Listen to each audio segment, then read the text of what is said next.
Jennifer had always been a distracted person. Since childhood, her mind would wander to distant places, leaving her oblivious to the world around her. This peculiar trait often put her in hilarious situations that frequently left her parents alternating between laughter and sighs of concern. Once, at the age of 7, Jennifer was so absorbed in her thoughts during a walk in the park that she didn't notice when her family decided to leave.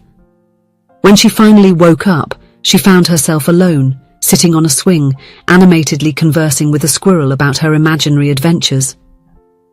Her parents, in a panic, found her half an hour later, still engrossed in her monologue. On another memorable occasion during a Christmas play at school, Jennifer had a simple role. Dressed as a star, she was supposed to remain still at the top of a structure representing a large Christmas tree. However, lost in her daydreams about what life would be like as a real star in the sky, she became completely distracted and, without realizing it, began moving around the stage. As her costume was attached to part of the decoration, every step she took dragged along ornaments, curtains, and even some fellow cast members. The result was outright chaos. Angels stumbled, reindeer fell, and even Santa Claus himself was pulled along by the dreamy star, turning the solemn scene into a hilarious mess. As Jennifer grew up, her distraction continued to be a source of embarrassing and comedic moments. It was common to see her mistakenly entering the men's bathroom, walking past friends and family on the street without even noticing them. Once she went to work wearing a black shoe on her right foot and a colourful sneaker on her left, only realising the mistake when a colleague kindly pointed it out. On another memorable occasion, Jennifer confidently walked into a meeting room, sat at the table and started animatedly discussing marketing strategies, only to discover, 15 minutes later, that she was in the wrong meeting and on a completely different floor from her office. Jennifer's distraction reached new heights when she went to visit a friend who had just had a baby. Excited and carrying a large teddy bear, she entered the first room she saw, approached the crib, and cheerfully exclaimed, "Wow, this baby doesn't look anything like the father." It was then she noticed the confused look of the mother in the bed, a complete stranger. Jennifer had entered the wrong room, leaving both the family and the nursing staff bewildered by her grand entrance and unexpected comment. Despite these embarrassing moments, Jennifer was adored by everyone around her. Her sweet nature and carefree manner made people view her blunders with affection and amusement. She had a stable job as a graphic designer, where her creativity and ability to think outside the box, often a result of her distraction, were valued.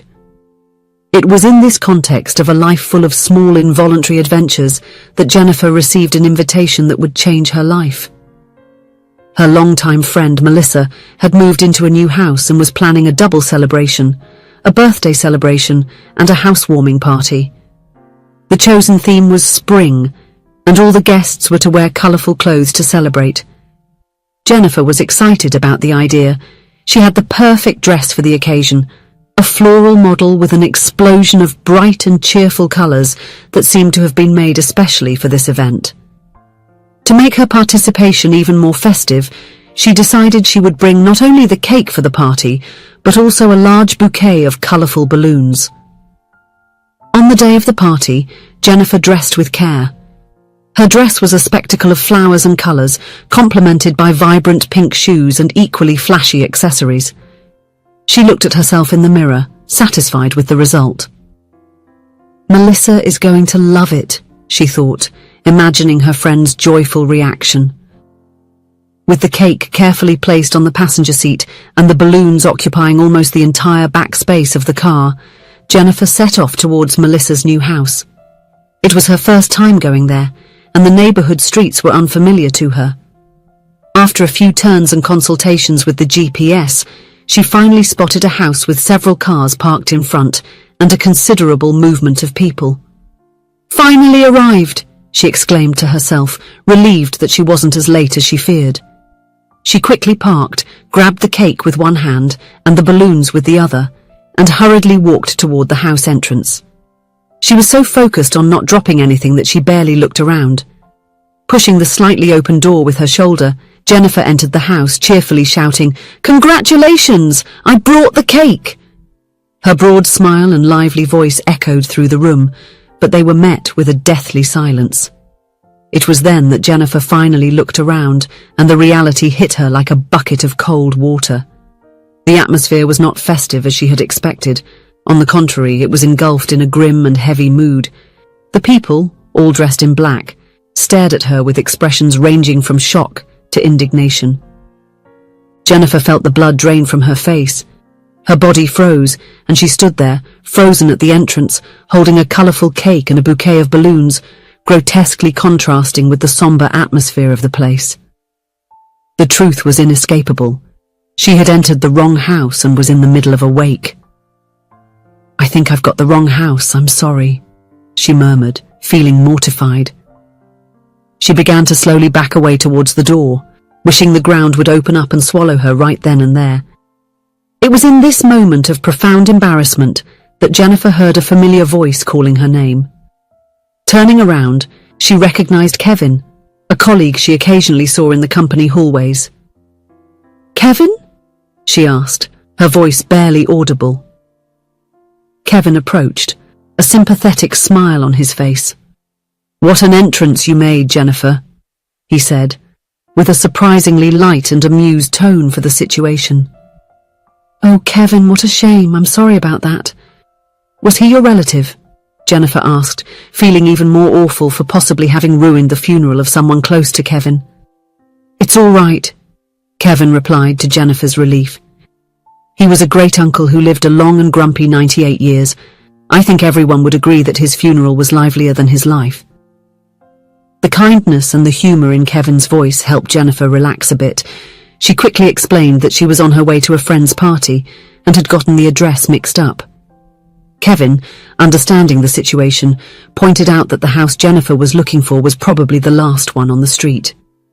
Thanking him profusely and apologising once again, Jennifer said goodbye and hurried away, still carrying the cake and balloons. Finally arriving at the right house, she was welcomed by Melissa and the other guests, all dressed in vibrant colours and ready to celebrate. As she recounted what had just happened, Jennifer, to her surprise, saw the story met with laughter and good-humoured comments. The funeral incident quickly became the anecdote of the night, with everyone toasting to Jennifer's unique ability to bring colour even to the darkest moments. The party proceeded cheerfully, with Jennifer gradually recovering from her initial embarrassment and enjoying the company of friends. However, even amidst the laughter and music, she couldn't get the unexpected encounter with Kevin and the kind way he handled the situation out of her mind. The following Monday, Jennifer arrived at work still remembering the weekend incident. Determined to keep her head in place and avoid further distractions, she focused on her tasks, responding to emails and reviewing projects with unusual attention. However, fate, or perhaps her distracted nature, had other plans. In the middle of the morning, Jennifer was on her way to the bathroom when she received an important message on her phone. Distracted by reading it, she walked towards the bathroom, her eyes glued to the device's screen. It was only when she heard a surprised shout that Jennifer realized her mistake. She had entered the men's bathroom. And to her horror and embarrassment, who was there but Kevin? "Oh my God, I'm sorry," Jennifer shouted, covering her eyes and running out of the bathroom. Her face was as red as a tomato as she hurried back to her desk, feeling mortified for the second time in 3 days. A few minutes later, while Jennifer was still trying to recover from the incident, she sensed a presence beside her desk.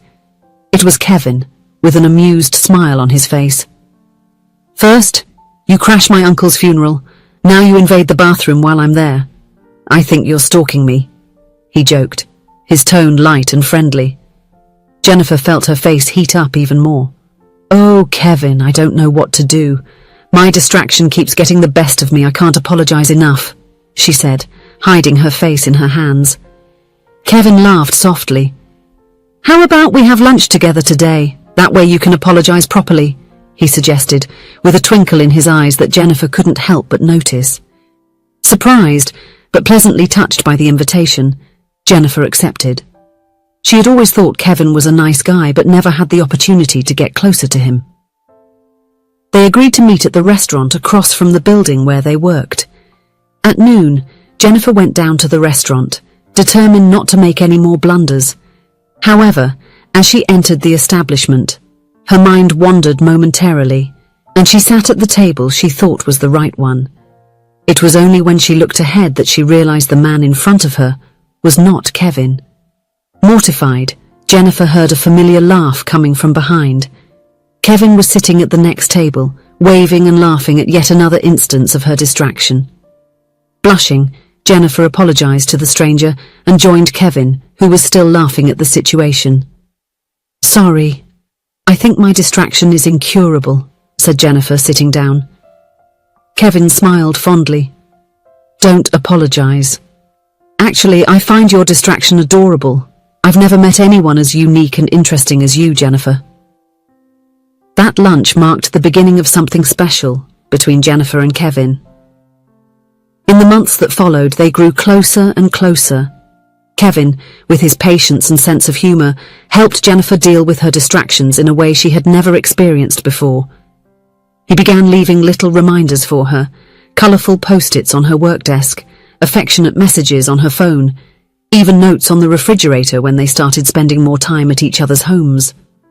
Kevin joked that if they ever got married, Jennifer would need to be very careful not to end up marrying the wrong groom. Their relationship blossomed, based not only on mutual attraction, but also on a deep understanding and acceptance of each other's quirks. Jennifer discovered that with Kevin, her distraction naturally lessened.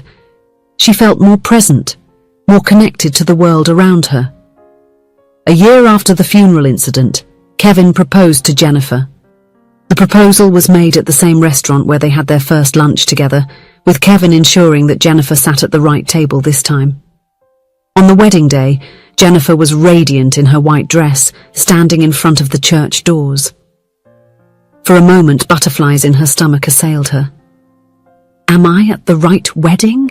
she wondered, a twinge of her old insecurity surfacing.